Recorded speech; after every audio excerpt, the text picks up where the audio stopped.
Vous vous rappelez de la vidéo concept que j'avais sortie il y a de ça environ 2 mois? Et bah aujourd'hui on remet le couvert, mais attention, sur un autre jeu et sur une autre époque. Bonjour à tous, aujourd'hui on se retrouve pour une nouvelle vidéo concept mini documentaire, je sais pas comment je vais l'appeler, mais aujourd'hui je vous propose de voyager à travers un jeu vidéo, en l'occurrence Assassin's Creed Origins, et de voyager dans la plus connue et la plus mythique cité d'Alexandrie. Et oui, dans Assassin's Creed Origins, ils ont reconstitué la fameuse cité d'Alexandrie à l'aide d'historiens qualifiés dans leur domaine, et ils ont aussi créé un mode de jeu qui s'appelle le Discovery Tour, qui coûte environ 20 € pour ceux qui veulent l'acheter et découvrir par eux-mêmes. Je ne vais pas perdre plus de temps dans le reste de la vidéo. Si la vidéo à la fin vous a plu, n'hésitez pas à me bombarder cette barre de pouces bleus.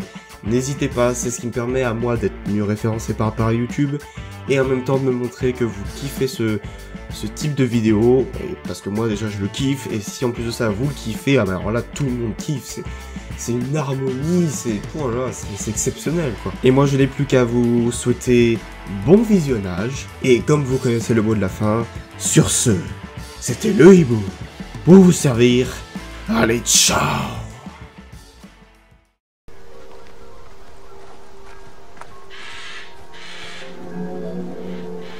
C'est un vers de l'Odyssée d'Homère qui donna à Alexandre l'idée de fonder sa grande ville. Il y a devant l'Égypte, dans la mer aux houles nombreuses, une île qu'on appelle Pharos. Guidé par ces indices, Alexandre le Grand fonda sa ville à l'extrémité ouest du delta du Nil. Si Alexandre a estimé le site idéal pour sa grande cité, il posait néanmoins de nombreux problèmes. L'accès était extrêmement difficile lors des tempêtes, les marais voisins étaient malsains et le sol calcaire ne convenait guère aux cultures. Mais influencé par son mentor Aristote, Alexandre comprit que la véritable valeur de ce lieu était son emplacement stratégique. Alexandre savait qu'en tenant Péluse à l'est, Memphis au sud et son joyau, Alexandrie, à l'ouest, il disposerait d'une place forte triangulaire lui permettant de contrôler la totalité du delta, tout en ayant accès à la Méditerranée. Les murs d'Alexandrie connurent des débuts modestes. Manquant de craie pour tracer les fondations de la future ville, les architectes durent employer de la farine. Des nuées d'oiseaux migrateurs se posèrent et mangèrent la farine, effaçant les tracés. Cela poussa Alexandre à consulter les oracles, qui le rassurèrent en lui affirmant que sa future ville nourrirait une vaste population. Les fouilles menées par Mahmoud Bey el-Falaki au XIXe siècle ont montré que l'enceinte mesurait environ 5,2 km de long sur 2,2 km de large. Elle était haute de 9 mètres. Ces redoutables murailles ont résisté à de nombreuses attaques, dont celle du roi de Syrie en 169 avant notre ère. Ce n'est qu'en 295 de notre ère qu'elles furent abattues par l'empereur romain Dioclétien, et ce, après 8 mois d'assaut incessants. Dinocrate, le principal urbaniste d'Alexandrie, choisit un plan hippodamien, c'est-à-dire en damier. Cette option maximisait l'aspect fonctionnel, avec des voies rectilignes et, en dessous, des canaux. Alexandre reconnut la valeur militaire de ce plan. Les larges rues parallèles permettaient de surveiller la ville tout en autorisant les déplacements de troupes. Un couloir central s'étendait du port nord, sur la Méditerranée, au lac Maréotis, au sud. Cette voie jouait le rôle d'artère commerciale et de communication entre les deux ports. De nombreuses rues étaient bordées d'imposants bâtiments et de parcs, y compris la voie canopique, avec sa porte impressionnante à l'extrémité est. La ville d'Alexandrie a très probablement été bâtie à l'emplacement d'un village égyptien. Lorsque la ville fut achevée, les Égyptiens refusèrent de l'appeler du nom de son fondateur, préférant l'appellation de Ra-Ked, la construction. pour marquer leur mépris. Ce nom fut par la suite hellénisé en Rakotis. Cette réticence n'empêcha pas le nom d'Alexandrie de perdurer. Bienvenue dans « À la découverte d'Alexandrie ». Après avoir conquis l'Égypte en 331 avant notre ère, Alexandre le Grand décida d'y fonder une nouvelle ville à laquelle, comme à son habitude, il donna son nom. À sa mort, Alexandrie devint rapidement la capitale du royaume ptolémaïque et la plus importante cité du monde grec. La ville fut bâtie entre la Méditerranée et le lac Maréotis, faisant de cette cité un véritable pôle culturel et commercial. Partout où l'on posait les yeux, on pouvait voir de splendides bâtiments. Palais royaux, temples, gymnases, jardins publics luxuriants et larges avenues. Par son emplacement et sa beauté sans égale, Alexandrie attirait de nombreux intellectuels et marchands étrangers venus de toute la Méditerranée. Alexandrie fut l'une des villes les plus cosmopolites du monde antique et détrôna même Athènes, en devenant la plus importante cité grecque de l'histoire. Les obélisques égyptiens étaient très appréciés par les architectes romains. Si les modèles romains favorisaient l'emploi d'un seul monument, les obélisques égyptiens allaient par paires et ornaient généralement l'entrée des temples. Plusieurs obélisques égyptiens ayant survécu à l'épreuve du temps ornent aujourd'hui des villes modernes aussi diverses que Paris, Rome, New York et Londres. Tout ceci montre bien qu'Alexandrie a été fortement influencée par le riche passé égyptien. Alexandrie comptait de nombreuses avenues, mais son artère la plus célèbre était la voie Canope. Bordée de superbes édifices, maisons et temples, elle s'étendait sur environ 8 kilomètres. Elle fut l'une des grandes voies commerciales d'Alexandrie. Des processions et des fêtes y étaient souvent organisées. Sa largeur de 30 mètres était inhabituelle, même au regard des normes grecques. Ceci est probablement dû au fait que la voie Canope a été construite en peu de temps et d'après un plan d'urbanisme, alors que la plupart des rues de l'époque étaient pavées lentement. La voie Canope partait des cimetières de l'Ouest, longeait le gymnase et franchissait un imposant portail pour se prolonger hors de la ville vers l'est en direction de Canope. Cette structure était appelée la porte Canope.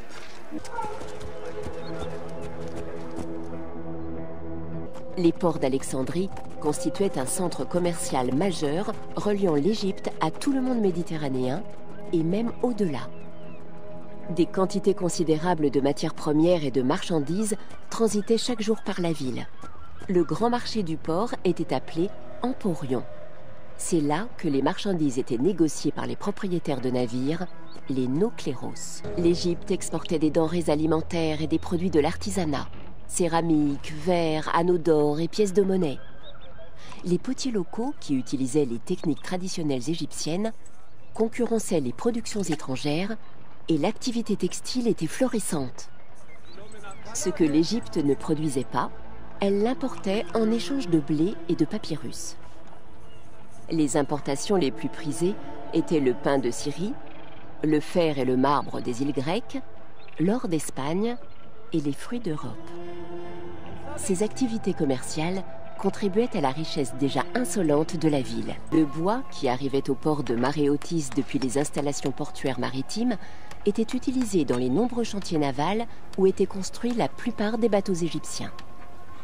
Ces chantiers, qui employaient des dizaines de milliers d'ouvriers, contribuèrent à faire de la flotte égyptienne l'une des plus puissantes de l'époque. Lorsqu'il n'était pas utilisé dans ces chantiers navals, le bois était envoyé dans d'autres régions du pays. Le port sud du lac Maréotis était le plus grand d'Égypte. À l'époque ptolémaïque, ce lac mesurait quelques 40 km sur 50, du nord au sud. Le niveau du lac était constamment entretenu par un trop-plein du Nil. En plus du lac, un canal avait été creusé pour faciliter l'acheminement de marchandises entre la ville et le port. Mais il n'a pas été inclus dans le jeu en raison de sa taille. L'activité bancaire fut l'un des apports spécifiques majeurs des Grecs en Égypte. La richesse d'Alexandrie reposait largement sur l'imposition systématique de presque toutes les activités. Même des marchandises aussi courantes que le sel, l'huile, la bière, le blé et le lin étaient lourdement taxés. Ceci permettait au trésor royal d'Alexandrie d'assurer la stabilité économique de la plupart des régions administratives d'Égypte. À la fin du XIIe siècle, la voie d'eau alimentant le lac à partir du Nil s'envasa. Privé de sa connexion maritime et de l'essentiel de son approvisionnement en eau, il s'évapora progressivement et sa surface diminua considérablement. S'il existe encore, c'est grâce à l'irrigation. Mais sa taille actuelle ne dépasse pas 1/6 de celle qui était la sienne dans l'Antiquité.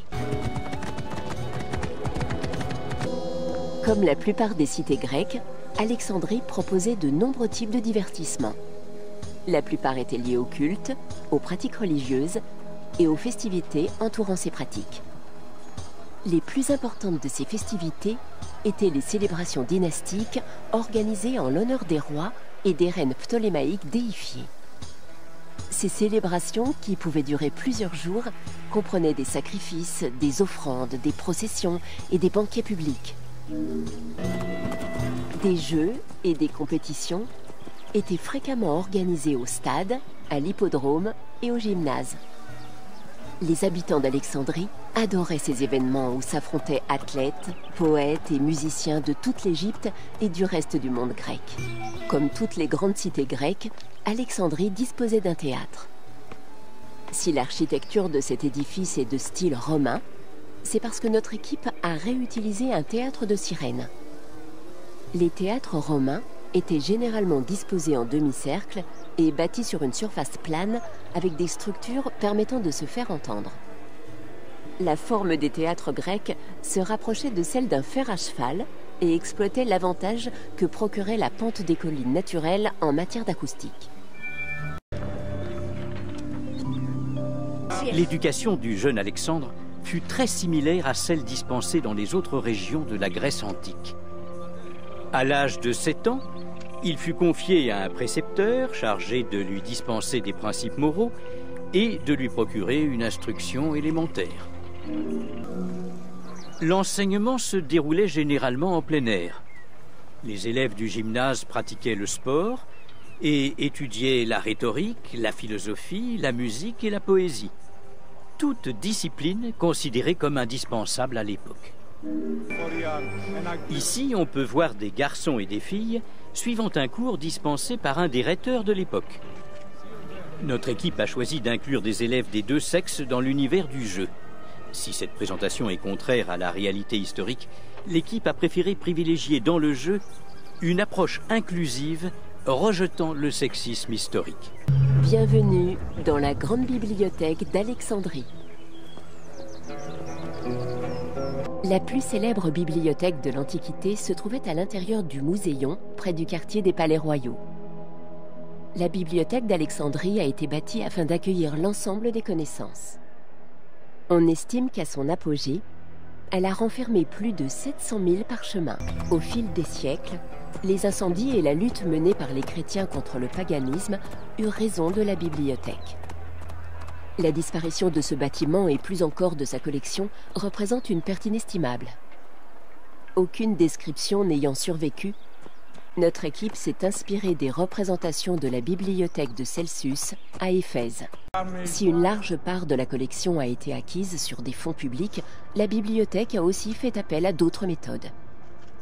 Tous les volumes possédés par les voyageurs séjournant dans la ville étaient saisis pour être copiés. La copie était ensuite remise au propriétaire initial et la bibliothèque s'appropriait l'original.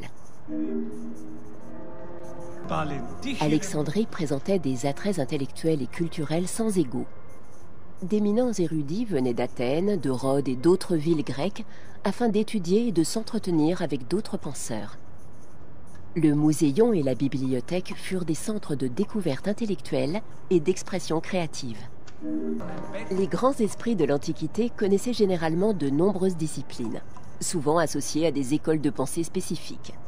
Parmi les plus célèbres écoles de l'époque, on peut citer les péripatéticiens, les stoïciens et les cyniques. Alexandrie a clairement joué le rôle fondamental d'une capitale intellectuelle. La ville a abrité de nombreux grands esprits dont l'influence est encore perceptible aujourd'hui. Hypatie d'Alexandrie fut une mathématicienne, une philosophe, une astronome et une inventrice grecque. Née en Grèce, elle s'installa ensuite à Alexandrie, comme de nombreux grands esprits de son temps. Là, elle assuma la direction de l'école néoplatonicienne d'Alexandrie. Selon la plupart des textes, elle était très respectée par les Alexandrins, aussi bien en tant qu'enseignante que philosophe. Sa mort marqua la fin de l'époque des grandes découvertes scientifiques de l'Antiquité. Callimaque est né à Cyrène et a fait ses études à Athènes. Il est ensuite venu s'établir à Alexandrie pour travailler à la grande bibliothèque. Poète et critique, il fut un fervent détracteur de la poésie homérique, lui préférant un style plus bref et une formulation plus sophistiquée. Ses épigrammes et poèmes élégiaques inspirèrent nombre de futurs poètes. Son œuvre fut très appréciée et son succès fut presque aussi grand que celui d'Homère. C'est à Alexandrie que le mathématicien Euclide, le père de la géométrie, a écrit son célèbre Éléments, un ouvrage qui servit de fondement à l'algèbre moderne et à la théorie des nombres. La géométrie euclidienne est devenue l'un des systèmes les plus importants dans l'évolution des mathématiques. Comment calcule-t-on la circonférence de la Terre ? Avec un dromadaire, 2 bâtons et l'ombre générée par le Soleil. C'est ce qu'indique Ératosthène dans son œuvre majeure Géographie, rédigée alors qu'il dirigeait la grande bibliothèque d'Alexandrie. On lui attribue l'invention de la sphère armillaire, vers l'an 250 avant notre ère. Durant l'Antiquité, la sphère armillaire la plus ancienne et la plus complète fut le météoroscopion d'Alexandrie. Il était doté de 9 anneaux, alors que la plupart des autres astrolabes n'en avaient que 3 ou 4. Appelé cricoteuil du zodiaque par les Grecs, le météoroscopion fut utilisé pour déterminer l'emplacement des corps célestes autour de la Terre. À cette époque, tout astronome digne de ce nom aurait rêvé d'employer cet outil pour mieux comprendre les mouvements célestes. Originaire de Samos, Pythagore était un célèbre philosophe et mathématicien. Il est surtout connu pour le théorème qui porte son nom. Cependant, on a retrouvé des preuves de la découverte de ce théorème à Babylone et en Inde, bien avant l'époque de Pythagore, ce qui fait planer un doute sur son origine. Bienvenue dans le Muséion d'Alexandrie. Le Muséion était un quartier de la ville créé par Ptolémée Ier afin de rivaliser avec Athènes sur le plan intellectuel. Dédié aux 9 muses, source d'inspiration, le Muséion devint un centre majeur en matière de sciences et de philosophie. Il accueillait de nombreux érudits étrangers pour les inviter à partager leurs connaissances en littérature, en sciences et en géographie. Le Muséion avait été conçu afin que ses jardins et ses bâtiments accueillent la pensée, le débat et l'enseignement. Sa cour principale était entourée d'espaces ouverts et de théâtres. Ces vastes jardins étaient remplis de plantes exotiques, facilitant l'étude et la préparation d'herbes et de remèdes. Un zoo permettait d'étudier la physiologie et le comportement des animaux. Autre attrait majeur, le Muséion disposait de son observatoire astronomique. Médecin de profession, Hérophile a passé la plus grande partie de sa vie à Alexandrie. La permissivité qui y régnait lui permit de pratiquer la dissection sur de nombreux cadavres humains. Au fil de ses nombreuses recherches, il découvrit que le cerveau était le centre du système nerveux. Il a aussi largement cartographié le système sanguin et mis en place une méthode de mesure du pouls à l'aide d'une clepsydre. Mais sa soif de connaissance de l'anatomie humaine l'aurait amené à se livrer à 600 vivisections sur des prisonniers. Afin de pouvoir mener librement leurs recherches, les érudits étaient logés et nourris au Muséion par l'État. Cette liberté permit aux érudits d'Alexandrie de se livrer à leurs recherches intellectuelles dans un havre de paix spirituelle. S'il ne reste aucun vestige du Muséion de l'Antiquité, il survit à travers l'héritage qu'il a laissé à nos musées modernes. Bienvenue dans le Sérapéion d'Alexandrie.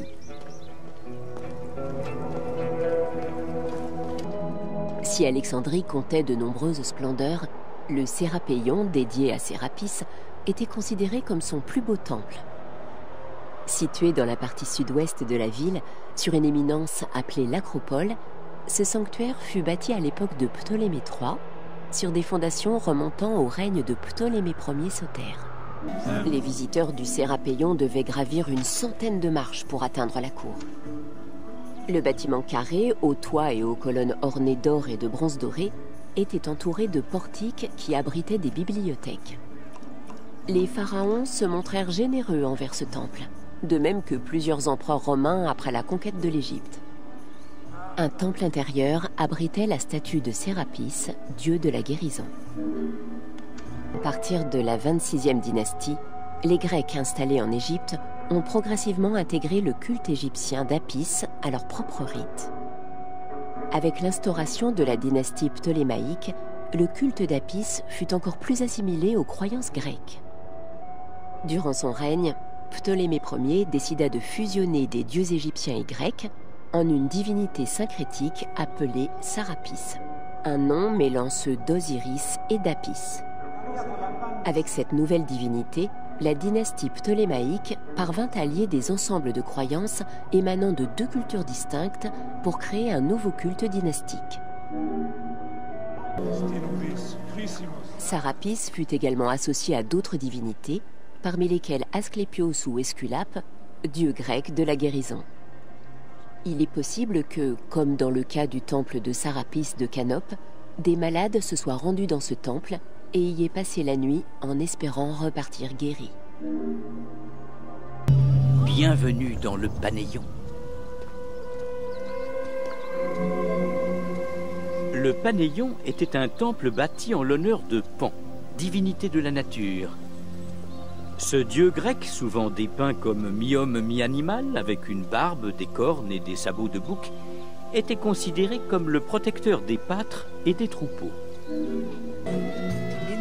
La tribu de Pan était l'instrument de musique du même nom, la flûte de Pan. Ces temples, souvent localisés dans des grottes et des régions montagneuses, étaient fréquentés par les bergers. Il est probable que les cultes méditerranéens aient utilisé l'apparence de Pan pour symboliser le diable chrétien.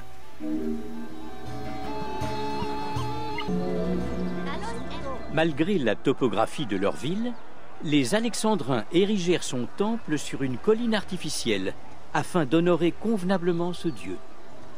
Cette éminence avait la forme d'une pomme de pin. On accédait au sommet par un escalier en spirale.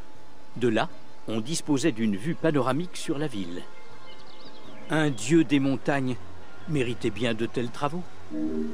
Bienvenue dans les îles de Pharos. L'Heptastade était une voie construite sur une digue qui reliait l'île de Pharos à la ville d'Alexandrie. Son nom provient d'une unité de mesure grecque, le stade, soit environ 180 mètres. Hepta, signifiant 7, cette voie mesurait 7 stades. Comme sa construction séparait le grand port à l'est, du port de Nostos à l'ouest, il disposait de canaux à chaque extrémité. Ces canaux permettaient de passer d'un port à l'autre. Au-delà de la création de ports distincts pour les activités marchandes et militaires, cette digue servait d'aqueduc pour les habitants de l'île. Elle protégeait également l'île et les ports des vents et des courants. À la fin de l'Antiquité, l'Heptastade disparut sous la vase et les alluvions jusqu'à devenir un important dépôt sédimentaire. Le Sérapéion était le plus célébré de tous les temples de la ville, mais il en existait bien d'autres. La plupart de ces édifices ont disparu au fil des siècles, et il est impossible de savoir combien ont existé. Mais l'étude des papyrus anciens nous offre des détails séduisants sur l'emplacement potentiel de certains de ces bâtiments. Papyrus et pièces de monnaie sont des témoins de l'existence des nombreux temples consacrés aux dieux. Poséidon, dieu de la mer, possédait probablement un édifice érigé en son honneur sur cette île, ainsi que sur le continent. Le temple situé près de vous est dédié à Iset Faria, la divinité protectrice du phare. Il accueillait chaque année, en avril, une fête appelée Sacrum Faria, et associée au phare. Dans son incarnation d'Iset Fortuna, la déesse porte un gouvernail et une corne d'abondance, symbole de chance pour les marins. Comptant parmi les 7 merveilles du monde, le phare d'Alexandrie était une source de fierté pour les habitants de la ville. Entamée sous le règne de Ptolémée Ier, sa construction dura 15 ans. Elle fut achevée pendant le règne de son fils. À son achèvement, le phare fut dédié au dieu, afin qu'il veille sur les navigateurs. Construit sur l'île de Pharos, cette structure en pierre était composée de 3 niveaux, bâtis en degrés. Le deuxième niveau avait la forme d'une tour octogonale et le dernier était une tour cylindrique surmontée d'une statue.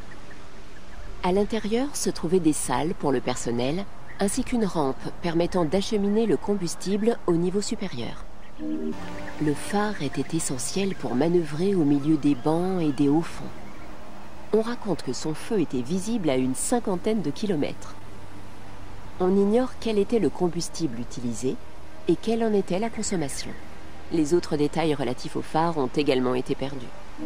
Durant plusieurs siècles, le phare demeura l'un des plus hauts bâtiments érigés par l'homme. Sa hauteur était d'environ 110 mètres, à comparer aux 140 mètres de la pyramide de Khéops. La structure fut abîmée par des tremblements de terre successifs et en 1480, un fort fut construit sur ses vestiges. Les fouilles archéologiques sous-marines ont permis d'identifier de nombreux blocs provenant de ce bâtiment antique. Bienvenue dans les pharaons grecs. Les pharaons étaient considérés comme des incarnations des dieux. En tant qu'avatar divin sur Terre, le pharaon devait défendre les valeurs fondamentales et préserver l'harmonie universelle en éloignant le chaos, Isfet, et en veillant à la victoire de la justice, Ma'at. Le pharaon, par sa lignée divine et de nombreuses offrandes, était le lien unissant le monde des hommes à celui des dieux et maintenant l'ordre cosmique.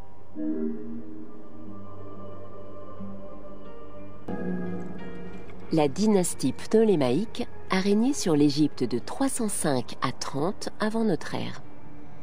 Elle fut appelée dynastie des Ptolémées ou des Lagides, en l'honneur de son fondateur Ptolémée Lagos, général grec proche d'Alexandre le Grand. D'origine macédonienne, Ptolémée Lagos comprit que pour se faire accepter des Égyptiens, il devait adhérer à leur tradition. Il adopta le titre de pharaon et changea de nom pour devenir Ptolémée Ier Soter, le Sauveur. Né en 356 avant notre ère, Alexandre le Grand reçut une éducation aux affaires du royaume avant d'intégrer les rangs de l'armée macédonienne où il progressa rapidement. Après le meurtre de son père, en 336, que certains attribuent à un complot d'Alexandre, il devint roi de Macédoine. Dirigeant d'un royaume unifié et à la tête d'une vaste armée, Alexandre décida de partir en conquête.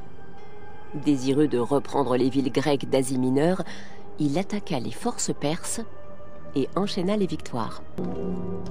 Alexandre le Grand poursuivit ses campagnes, enlevant les villes les unes après les autres, et arriva en Égypte où il vainquit à nouveau les Perses. Perçu par les Égyptiens comme un libérateur, Alexandre décida de se conformer aux coutumes locales et de devenir pharaon. Il se rendit à Thèbes pour offrir un sacrifice à Apis, puis gagna l'oasis de Siwa, où il fut proclamé fils d'Amon. Devenu officiellement pharaon d'Égypte, Alexandre y passa l'essentiel de l'hiver et y fonda la ville d'Alexandrie. Stratégiquement décidé, son nouveau statut de pharaon lui permit de lancer une campagne de propagande en vue de conquêtes futures. Il reprit ses campagnes en 331. Sur son lit de mort, en 323, Alexandre le Grand confia la satrapie d'Égypte à Ptolémée Lagos. Conscient de la valeur de l'Égypte, Ptolémée assura non seulement la stabilité des frontières, mais aussi son développement économique et militaire. Il n'oublia pas non plus de coopérer avec l'élite égyptienne pour assurer l'ordre intérieur. En 305, Ptolémée, aussi respecté en Égypte qu'en Méditerranée, était à la tête de la plus vaste flotte du monde hellénistique. Ptolémée prit officiellement le titre de pharaon en janvier 304, à l'anniversaire de la mort d'Alexandre le Grand. Alexandre est mort à Babylone en 323 avant notre ère. Sa dépouille a été placée dans un sarcophage en or massif, puis dans un autre. Le cercueil a été transporté dans un chariot ouvragé, doré et serti de pierres précieuses que tiraient 64 mules couronnées d'or. La procession funéraire rejoignit un temple grandiose construit par Ptolémée Ier à Alexandrie en l'honneur du conquérant. Lors de sa prise d'Alexandrie, Jules César visita le tombeau d'Alexandre et on raconte que l'empereur Auguste y aurait déposé des fleurs.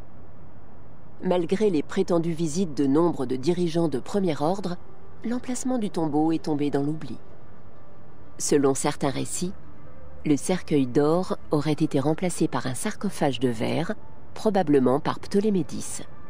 On raconte aussi que Cléopâtre a pillé ce tombeau lorsqu'elle a connu des difficultés financières.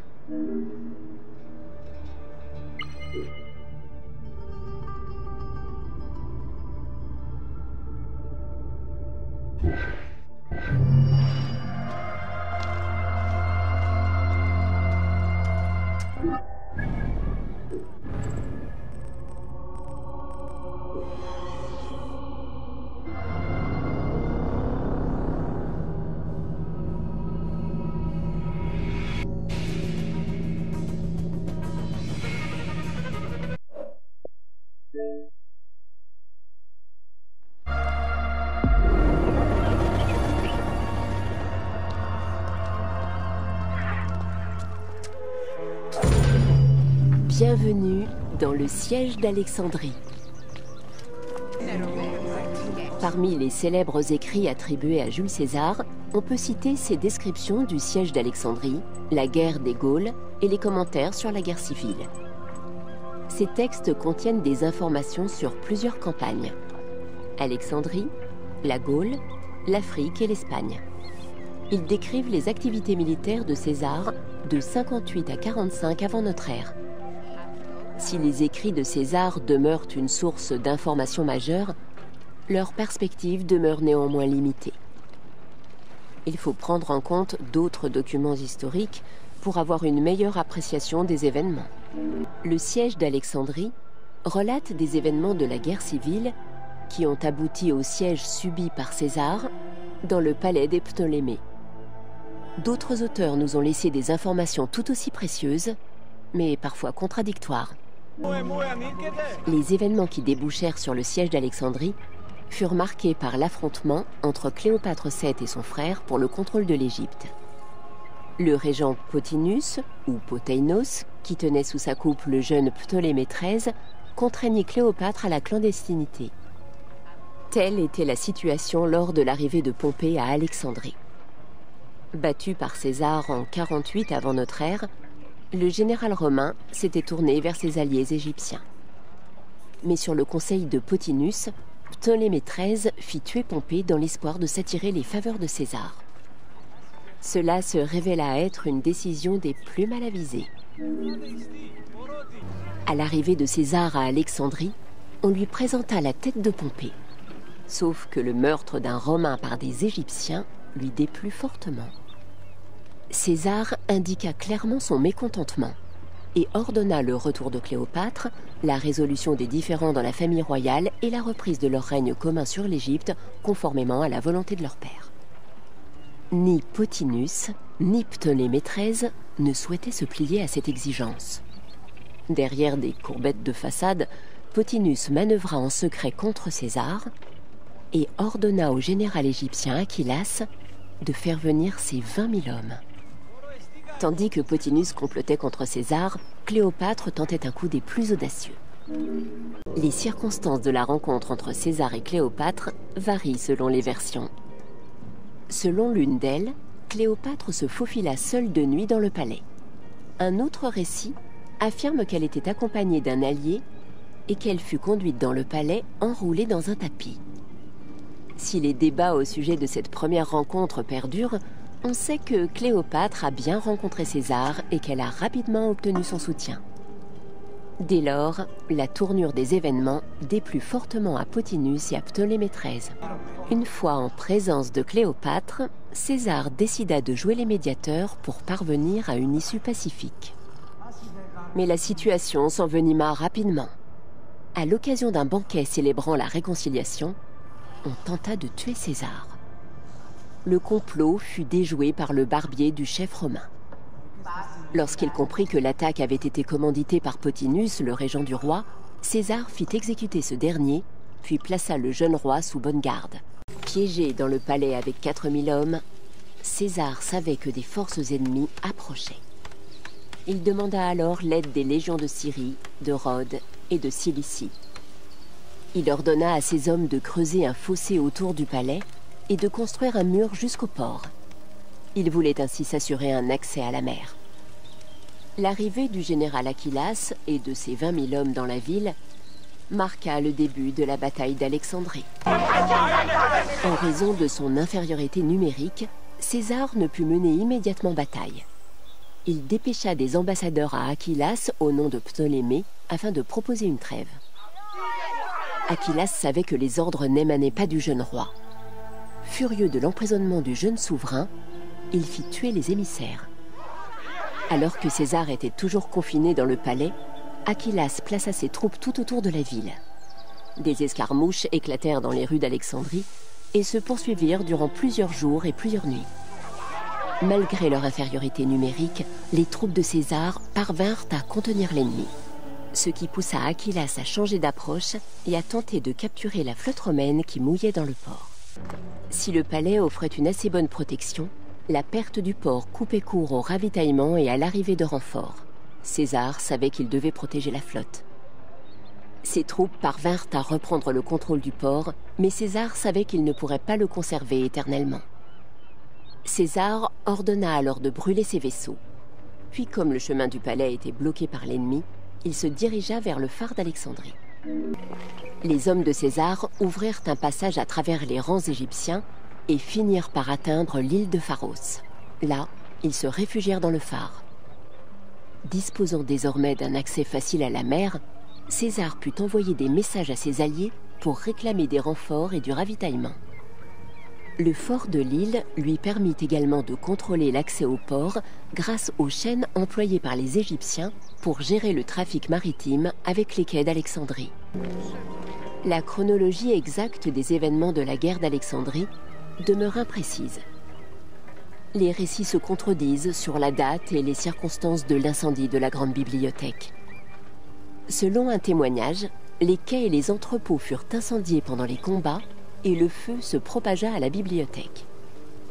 Selon un autre auteur, lorsqu'Achillas isola le port, César dut quitter le palais pour défendre ses navires.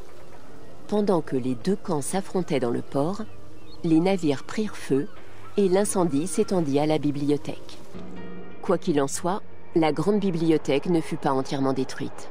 Des experts indiquent que son emplacement était trop éloigné du port et des textes plus récents assurent qu'elle était intacte à la fin des combats.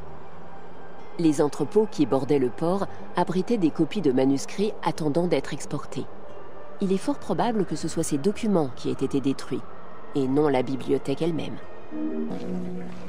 La disparition de la grande bibliothèque a peut-être été le fait d'incendies successifs survenus au fil des ans. Elle date probablement du IVe siècle de notre ère, lorsque l'empereur chrétien Théodose Ier ordonna la fermeture de tous les temples païens. Si certains documents ont survécu parce qu'ils avaient été déplacés, on ignore l'ampleur des connaissances qui furent à jamais perdues. Certains récits indiquent qu'Achillas a mené la bataille contre les Romains, mais il semble que la sœur de Cléopâtre, ayant pris le parti de son frère, le fit tuer et le remplaça par Ganymède, son fidèle allié. Ganymède était un tacticien de talent qui avait fait ses preuves au bénéfice des Égyptiens. C'est lui qui eut l'idée de priver César de l'accès au port pour le piéger dans le palais. À l'époque de Ptolémée Ier, des canaux avaient été creusés au sein de la ville d'Alexandrie afin d'approvisionner la ville en eau douce. Ganymède ordonna à ses hommes de prendre le contrôle de ces canaux. Après avoir isolé ses propres réserves d'eau, il fit verser du sel dans les canaux et les citernes qui approvisionnaient le camp de César. Cela déclencha la panique parmi les soldats de César. Sans eau douce, ils ne pourraient pas tenir longtemps. Mais conscient de la nature poreuse du calcaire, César fit creuser des puits pour retrouver de l'eau douce. Quelques jours plus tard, la 37e Légion, composée de soldats de Pompée, arriva par la mer. Comme les vents empêchèrent leur débarquement, César prit le risque de les rejoindre sur la péninsule. Lorsque l'ennemi apprit où se trouvait César, il s'y précipita pour l'intercepter. Les Alexandrins disposaient d'un très net avantage, mais César, grâce à un navire rhodien et à son équipage compétent, l'emporta. La victoire de César et de ses navires alliés lui permit de repousser les Égyptiens et d'assurer sa position au phare. La prise de l'île de Pharos repoussa les Alexandrins à la mer et les força à regagner la ville à la nage. Cependant, César n'eut guère le temps de fortifier l'île. L'ennemi se regroupa et lança un assaut ravageur. Malgré les encouragements de César, de nombreux soldats romains pris de panique quittèrent leur poste en bateau ou sautèrent dans la mer. César tenta de se replier, mais les navires ennemis qui stationnaient dans le port d'Eunostos l'en empêchèrent. César aurait alors rassemblé ses documents et sauté à l'eau afin de rejoindre un navire allié situé un peu plus loin. D'après l'historien Dion Cassius, César se serait noyé s'il n'était pas parvenu à se débarrasser de sa cape pourpre. Quoi qu'il en soit, il parcourut la distance à la nage et survécut. Les Alexandrins récupérèrent sa cape et en firent un trophée célébrant la débâcle romaine. Mécontents de Ganymède, les Alexandrins souhaitaient la restauration de leur roi. Ils prirent contact avec César pour lui proposer un compromis. César accepta de libérer Ptolémée XIII sous réserve qu'il épargne le royaume et demeure fidèle à Rome. Mais une fois libre, le roi dénonça cet accord et reprit les hostilités. C'est à ce moment que Mithridate, fidèle allié de César, entra en Égypte et affronta les troupes de Ptolémée à Péluse. Sa supériorité numérique lui permit de s'emparer de la région comprise entre Péluse et Alexandrie. Averti de l'avancée de l'allié de César vers Alexandrie, Ptolémée dépêcha ses troupes afin de l'empêcher de franchir le fleuve. Mithridate put prévenir César à temps et les deux contingents affrontèrent les armées de Ptolémée dans le delta. Lors de la bataille du Nil, les Romains prirent l'avantage et mirent les Égyptiens en déroute. Dans le tumulte et la panique, le roi Ptolémée XIII se noya dans le Nil. Le siège ayant été levé, Cléopâtre VII épousa son jeune frère Ptolémée XIV et régna sur l'Égypte jusqu'en 30 avant notre ère. Sous son règne, Alexandrie connut un grand essor et devint l'une des cités les plus importantes de tout l'Empire romain. Elle en vint même à surpasser Athènes. Jules César demeura quelque temps en Égypte. Cléopâtre et lui eurent un enfant qui fut nommé Césarion. Bienvenue dans Cléopâtre, reine d'Égypte. Cléopâtre VII Philopator est montée sur le trône à l'âge de 18 ans, en 51 avant notre ère. Dans les premiers temps, son pouvoir fut souvent mis à l'épreuve, mais elle finit par l'emporter et par régner seule sur l'Égypte. Selon Plutarque, elle fut le seul pharaon ptolémaïque à parler la langue égyptienne. Son intelligence, renforcée par une éducation approfondie et un brillant esprit politique, lui permit de conclure les alliances nécessaires au maintien de l'indépendance de l'Égypte, alors que Rome étendait son emprise à toute la Méditerranée. La maîtrise de la langue égyptienne et la connaissance de la culture du pays permirent à Cléopâtre de s'appuyer sur des références historiques ancrées dans l'esprit de ses sujets, confortant ainsi sa légitimité. En associant sa personne à la déesse Iset ou Isis, mère et source inépuisable de magie et dépositaire de l'essence divine, Cléopâtre put s'imposer comme la protectrice des deux royaumes et affermit sa place sur le trône des pharaons d'Égypte. À sa mort en 51 avant notre ère, Ptolémée XII Olette transmit son royaume à sa fille et son fils aîné, Cléopâtre VII et Ptolémée XIII. Conformément à la coutume, le frère et la sœur furent mariés. Le nouveau pharaon était âgé de 10 ans, sa sœur épouse avait 7 ans de plus. Les premières années de leur règne commun furent difficiles. De 50 à 48, sécheresses et inondations sévirent dans le pays. Le général Achillas et Pothinus, un conseiller royal, influencèrent les décisions politiques et finirent par s'allier afin de retourner Ptolémée XIII contre Cléopâtre. En 48 avant notre ère, celle-ci fut contrainte à l'exil. Alors que Cléopâtre était en exil, Rome était en proie à ses propres conflits internes. César et Pompée étaient en guerre, et après une défaite en 48, Pompée gagna l'Égypte en espérant y trouver refuge. Sa décision lui fut funeste. Sur les conseils de son entourage, Ptolémée XIII décida de faire exécuter Pompée et de conserver sa tête dans l'espoir de s'attirer les grâces de César en la lui remettant. Ce stratagème se retourna contre lui. Le meurtre d'un citoyen romain plongea César dans une colère noire. Cléopâtre, avisée du ressentiment de César envers Ptolémée en raison du meurtre de Pompée, décida de tirer profit de la situation.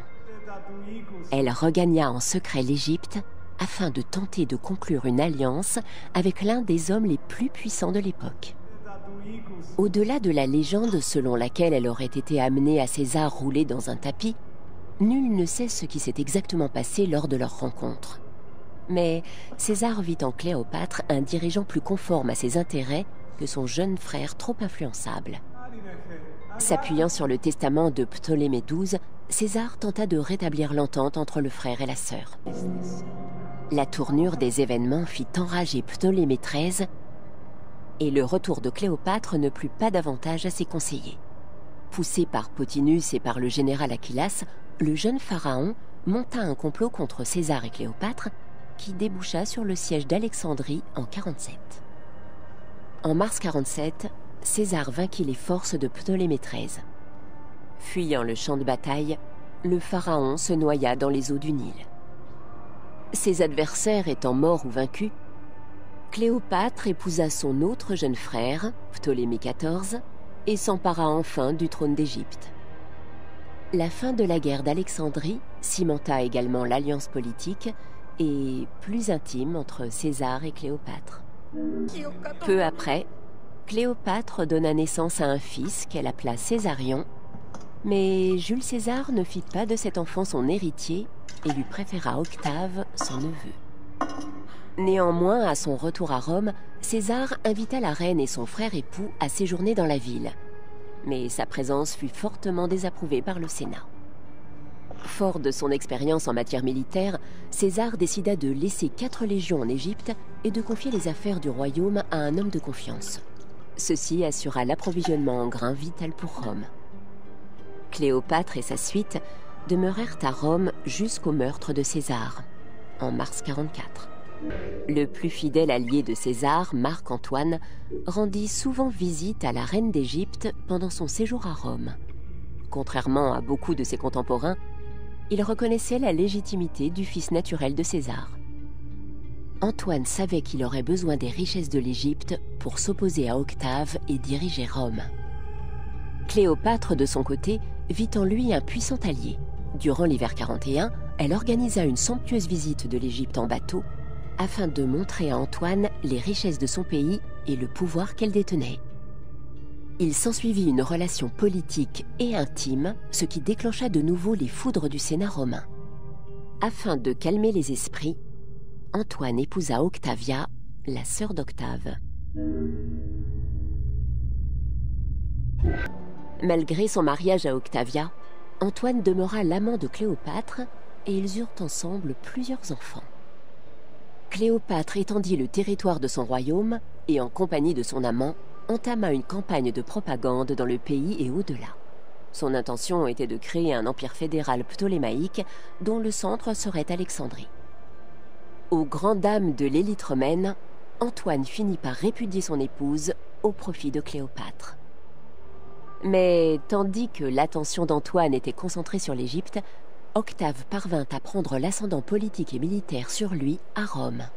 Octave mena sa propre campagne de propagande qui fut couronnée de succès. Les populations romaines se mirent à détester Antoine et Cléopâtre. Afin de contourner la censure liée à une attaque contre un autre citoyen de Rome, Octave déclara la guerre à l'Égypte. La puissance de Rome était sans égal. Malgré son nombre, la flotte égyptienne, commandée par Cléopâtre, mais aussi les forces de Marc-Antoine, furent vaincues à Actium en 31. Afin d'officialiser sa victoire, Octave débarqua en Égypte en 30. La suite des événements demeure confuse en raison de nombreux récits contradictoires entremêlés de légendes. On pense qu'après qu'on lui eut rapporté le suicide de Cléopâtre, Marc-Antoine se donna lui aussi la mort. Agonisant, il aurait été amené auprès de la reine. Consciente qu'Octave l'aurait fait défiler à Rome couverte de chaînes, Cléopâtre organisa son propre suicide. Elle s'est probablement empoisonnée à l'arsenic, même si la version selon laquelle elle décide de se faire mordre par un serpent est nettement plus romantique. On ignore toujours ce qu'il est advenu du cadavre de Cléopâtre.